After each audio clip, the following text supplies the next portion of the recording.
La question de la sécurité climatique est, à cet égard, une problématique extrêmement préoccupante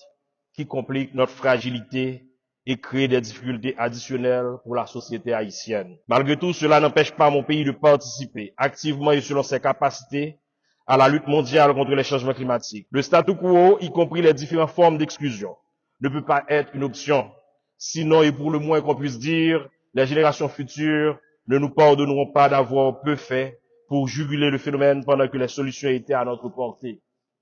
Dans cette perspective, la République d'Haïti espère que cette COP28 aboutira à des résultats positifs relatifs à une capitalisation substantielle et une mise en fonction rapide du fonds sur les pertes et préjudices, un cadre approprié pour évaluer les progrès vers l'atteinte de l'objectif mondial en matière d'adaptation, un doublement effectif du financement pour l'adaptation d'ici 2025 avec une considération spéciale pour les PMA et les petits États insulaires en développement, l'établissement d'un programme de travail robuste sur la tradition juste basée, entre autres, sur les droits humains et inspirés par les principes de la Convention,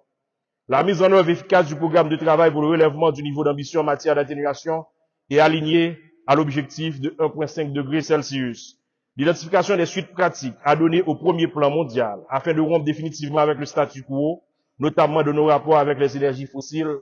et une décision sur le processus de définition de nouveaux objectifs chiffrés collectifs de financement climatique alimentés par les meilleures connaissances disponibles.